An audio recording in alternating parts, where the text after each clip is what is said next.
Assalamualaikum warahmatullahi wabarakatuh. Waalaikumsalam warahmatullahi wabarakatuh. Saya Nadila Gusinika Wulandari dengan NIM 21030214001. Saya Delia Ananda Safitri dengan NIM 210303140. Nama saya Tasya Aulia Putri dengan 030214068. Kami dari kelas 2021A akan mempresentasikan hasil laporan kami yaitu tentang penentuan kelayakan pemberian kredit di bank menggunakan fuzzy logic.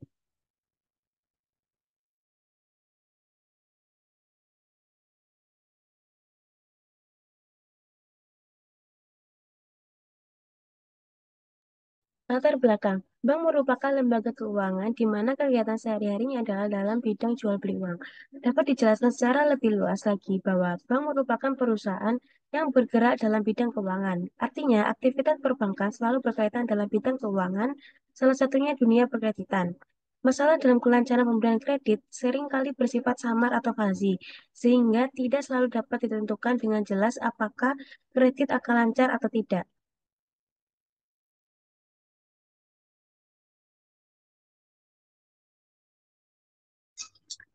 Tujuan Tujuan dari penelitian ini adalah untuk memberi alternatif keputusan berdasarkan pencairan kredit yang layak dan untuk mempercepat proses analisis atau perhitungan kelayakan pinjaman yang diajukan oleh calon debitur.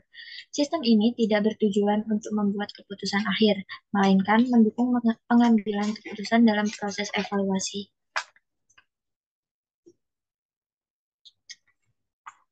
Selanjutnya yaitu metode. Metode penelitian yang digunakan dalam penelitian ini adalah metode observasi dan metode literatur. Dalam hal ini, penelitian mengamati data yang telah ada serta melakukan pengumpulan data dari berbagai sumber. Sistem inferensi fusi yang digunakan dalam perencanaan sistem untuk mengambil keputusan adalah metode Mamdani.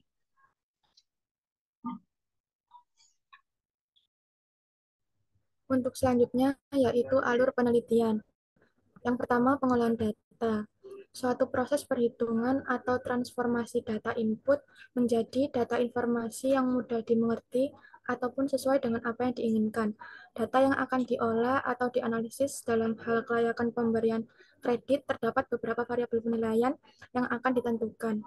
Yang kedua, penerapan logika fuzzy.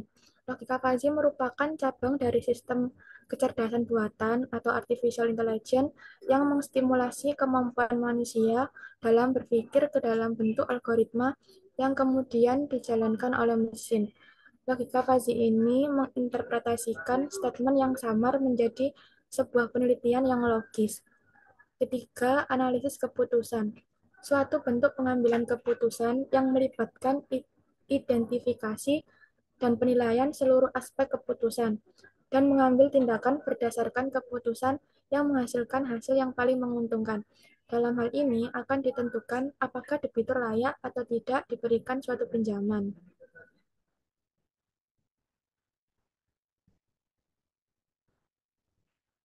Selanjutnya, pengolahan data. Indikator yang digunakan dalam menentukan kelayakan kredit terdiri dari 20 subkriteria dari 5 kriteria penilaian. Nah, berikut merupakan tabel kriteria beserta subkriterianya. Di sini terdapat kode kriteria, lalu subkriteria, dan bobot skor. Untuk kode K001 ini kriterianya jenis nasabah, lalu terdapat 4 subkriteria. Untuk kode K002 kriteria penghasilan, sama untuk subkriterianya ada 4 dengan bobot skor masing-masing.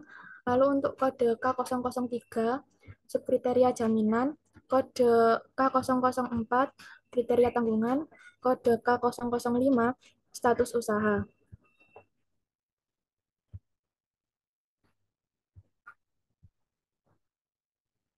Ini tabel yang tadi. Lalu selanjutnya, parameter dapat membantu dalam segi penilaian yang lebih spesifik. Parameter yang didapatkan akan ditentukan berdasarkan perhitungan di mana penilaian keputusan meliputi belum layak, dipertimbangkan setelah layak, Berikut merupakan grafik ambang batas kelayakan kredit yang didapatkan melalui MATLAB.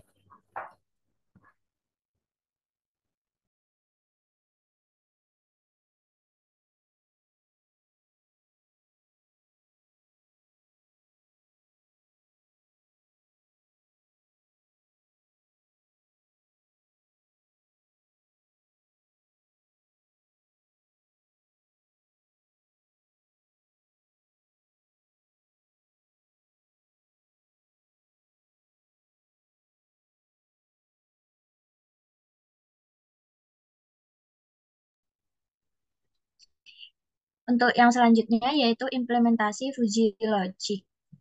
Implementasi metode Fuzzy Logic diterapkan untuk melakukan proses perhitungan untuk mengetahui nilai masing-masing nasabah berdasarkan pengajuan kredit apakah layak atau tidaknya. Nah, berikut adalah data sampel yang digunakan untuk mengetahui nilai kelayakan pemberian kredit. Setelah diketahui data nasabah yang kita peroleh ini, kemudian dilakukan konversi melalui nilai parameter bobot skor yang telah dijelaskan sebelumnya dengan nilai sebagai berikut. K1 sebagai kriteria kriteria jenis nasabah, K2 sebagai kriteria penghasilan, dan K3 sebagai jaminan, K4 sebagai jumlah tanggungan, K5 sebagai status usaha. Dengan kekonversian sebagai berikut. Ini adalah akumulasi nilai bobot yang diperoleh. Untuk metode selanjutnya yaitu mencari nilai rata-rata bobot.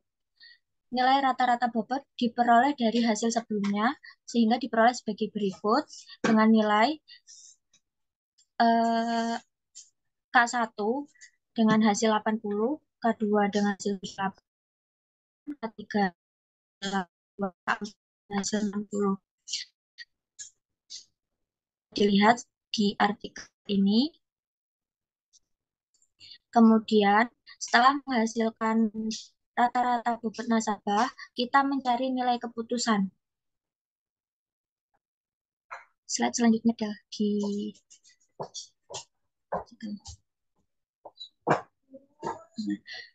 untuk nilai keputusan ini kita peroleh dari bobot. Untuk nilai keputusan ini kita peroleh dari bobot skor pengajuan. Untuk cara menentukan bobot skor pengajuan ini kita harus mencari parameter persentase kira-kira sehingga diperoleh sebagai berikut. Apabila skala bobot pengajuan sama dengan nilai rata bobot, maka hasil keputusan yang diperoleh yaitu dipertimbangkan. Dan apabila skala bobot pengajuan dengan nilai lebih besar daripada bobot dengan rata bobot, maka hasil keputusan yang diperoleh yaitu belum layak. Dan apabila skala bobot lebih kecil daripada rata bobot, maka hasil yang diperoleh adalah layak. Bisa dilihat sebagai berikut dari tabel. Nah, yes.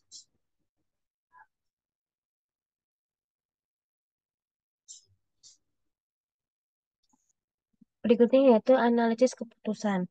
Data hasil keputusan diproses menjadi 3 kategori, yaitu belum layak, dipertimbangkan, dan layak. Penilaian ini menggunakan berbagai data anggota atau nasabah yang telah dicatat secara manual, termasuk kriteria persyaratan dan skor parameter. Untuk penilaian setiap kriteria disesuaikan dengan data anggota masing-masing. Data anggota kemudian digunakan sebagai dasar perhitungan untuk menentukan apakah pengajuan kredit tersebut layak atau tidak untuk diberikan.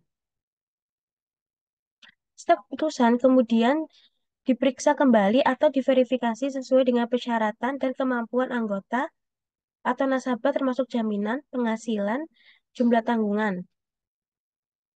Pada nasabah 1,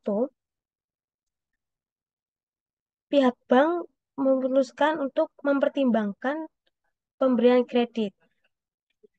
Tetapi dengan dilihat bobot skornya sebesar 80, sedangkan skor pengajuannya 10 juta, bank akan eh, layak untuk diberikan, nasabah tersebut layak diberikan kreditnya. Pada nasabah kedua, mengajukan pinjaman sebesar 7 juta.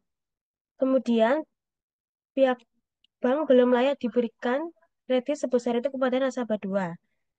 Dikarenakan dilihat dari bobot skor dan minim skornya.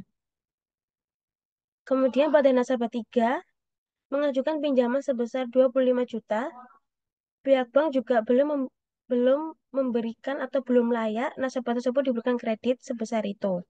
Tetapi pihak bank memberikan keringanan atau mengajukan penawaran yang lebih rendah dari pengajuan nasabah ketiga. Karena dilihat dari bobot skor dan skala skor peminjaman. Pada nasabah 4, mengajukan pinjaman sebesar 15 juta, pihak bank memberikan layak kepada nasabah 4 memberikan kredit sebesar yang dipinjamkan. Karena pada bobot penilaian itu sudah memenuhi batas logik pengajuan.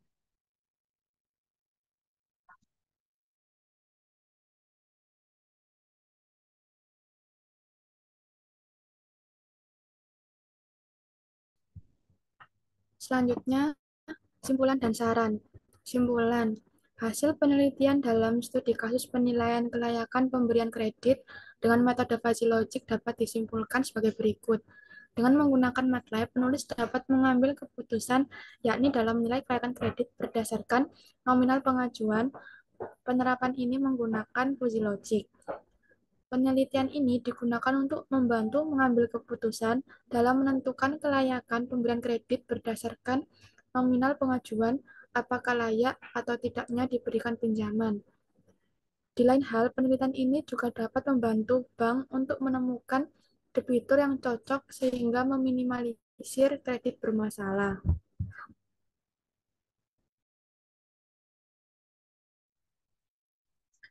Untuk selanjutnya yaitu saran. Saran yang pertama, untuk riset selanjutnya dapat dikembangkan dengan menambahkan data yang lain untuk mendukung pengambilan keputusan, misalnya jangka waktu, dan lain-lain. Yang kedua, selain menggunakan fuzzy logic, dapat dilakukan penggunaan metode lain untuk dilakukan pengambilan keputusan yang lebih efektif. Sekian presentasi dari kelompok kami. Maaf jika salah kata dan jika laporan ini belum sesuai, kami memohon maaf. Sekian, terima kasih. Wassalamualaikum warahmatullahi wabarakatuh.